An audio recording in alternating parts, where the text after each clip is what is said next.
Este año de la banca, que ha habido bancos que han ganado 9.000 millones de euros, dijeron ponemos un impuesto a los beneficios de la banca. Ha habido beneficios muy extraordinarios de las eléctricas, algunas energéticas, algunas han subido 70%, ponemos un salario extraordinario, un beneficio.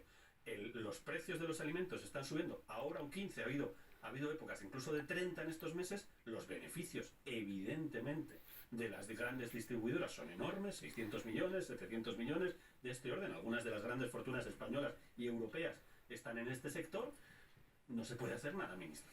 No estoy de acuerdo con el análisis. Vamos a ver, que estamos preocupados por el poder adquisitivo de la clase media y de los trabajadores, por supuesto, y por eso hemos adoptado medidas como, por ejemplo, la del incremento del salario mínimo, que ha sido una medida yo creo que muy importante, 1.260 euros si son en 12 pagas, en 1.080 si son en 14 pagas, el incremento del 8,5% de las pensiones, el incremento del ingreso mínimo vital. Se refería usted a la negociación colectiva entre sindicatos y empresarios y ese gap. Pero al igual que en el caso de las empresas energéticas o del sector financiero, que son beneficios extraídos y provocados por la situación misma del mercado que provoca esos beneficios extraordinarios, yo le puedo decir que ese incremento de precios en el caso de los alimentos está estrictamente vinculado al incremento de costes. Y esa es la clave de todo el proceso. Por eso no se pueden adoptar ni se deben adoptar las mismas medidas. Y yo creo que ahí el problema no es un problema de márgenes empresariales, es un problema de costes. Pero los márgenes empresariales son importantes. Este año vamos a ver los beneficios vamos a ver. de estas Los empresarios, igual que cualquier actividad, y vale para el agricultor y el ganadero, el industrial o la distribución, tiene que cubrir sus costes y su precio de venta tiene que ser superior. Pero no son, en mi opinión, extraordinarios. Paloma. ¿Qué tal? Buenas noches, ministro. Yo le quería preguntar, usted hoy decía, después de esa reunión que ha tenido con todo el sector, que hace falta un poco de paciencia, un poco de tiempo para ir viendo los resultados de las medidas que ha implementado el gobierno, sobre todo lo relativo a la bajada del IVA, porque es verdad que la inflación sube muy, muy deprisa y ahora tiene que ir bajando para que realmente la gente lo vaya notando. Lo que pasa es que esa es la preocupación de todas las familias, porque es cierto que todos los consumidores lo notan. Entonces le pregunto por los plazos. Usted dice, necesitamos más tiempo para que se vean los resultados. Yo no sé si tienen algún plazo concreto en el que ya digan se va a ir notando, y si ese plazo no llega, no sé en cuánto tiempo, se plantean, abre la puerta a alguna otra medida. Le preguntaba a Xavi antes por una de las que ha presentado Podemos, que fue la del tope de los alimentos, ahora están en la vía de la bonificación.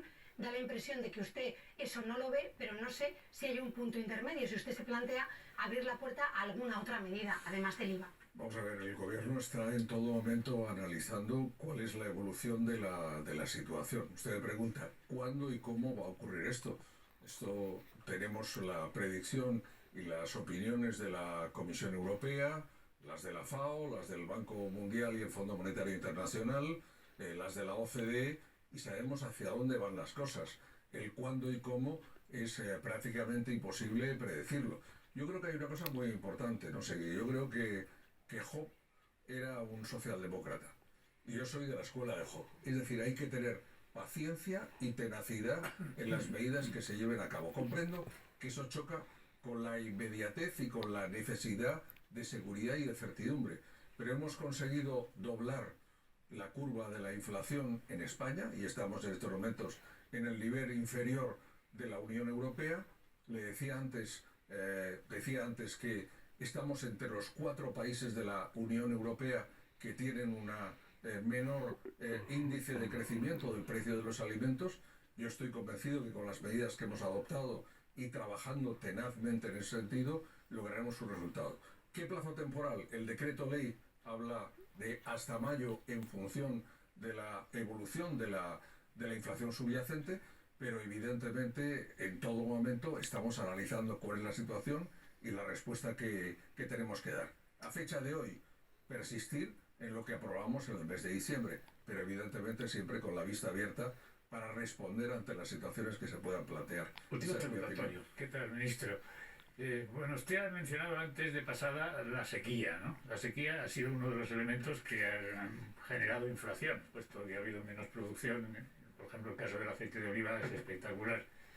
Bien, yo me temo, vamos, que en otoño ha llovido poco en primavera, pues vamos a ver si salimos de esa sequía permanente, pero no hay que darlo por hecho ni mucho menos. Y el principal problema que genera la sequía viene dado por el riego, que eso es competencia suya. Cerca del 90% del agua que consumimos va a regar, y a regar de una manera muy ineficiente, como usted sabe mejor que yo. Entonces, la pregunta es escueta. ¿Cuándo van a empezar a dosificar, a gestionar el agua de riego con criterios de prudencia, como hacen países, no sé, el caso de Israel es paradigmático, ¿no? El goteo, todas esas cosas, y no seguir regando por sistema de inundación, que es un despilfarro de agua? Es decir, sería una manera también de abaratar los costes, porque tendríamos una producción mayor, ¿no?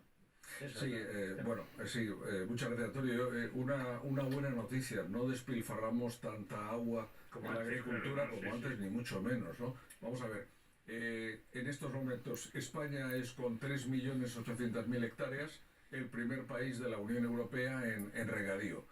Las dotaciones de agua se deciden por las confederaciones hidrográficas y evidentemente tienen en cuenta la realidad de cuál ha sido la lluvia en el último periodo y cuál es el nivel de los embalses. Por ejemplo, en España en los últimos 20 años ha disminuido un 12% la pluviometría media, y los científicos dicen que incluso en los próximos años puede incluso disminuir más. ¿Qué significa eso? Que tenemos que utilizar muy bien el agua que tenemos. De esa superficie que le he indicado, más de la mitad está modernizada, y buena parte de ella con riego de precisión, con riego de goteo o similar, y estamos trabajando, precisamente hablaba hace un momento del plan de recuperación, para financiar obras de modernización del regadío, que son uno de los elementos fundamentales. España es, junto a Israel, como usted mencionaba, los dos países del mundo que tienen la tecnología de agua más desarrollada, y evidentemente tenemos que continuar trabajando para continuar produciendo alimentos y al mismo tiempo tener en cuenta las masas de agua de que disponemos. Es muy curioso, pero en la cumbre de Río y el acuerdo de Río, del cual se habla mucho, del 92, no surgió en función de un pensamiento climático abstracto, surgió en función de la influencia del cambio climático sobre concretamente la producción de alimentos, porque es el gran problema con que nos encontramos y que tenemos que resolver, ¿no? Pues aquí lo dejamos, ministro. Muchísimas gracias.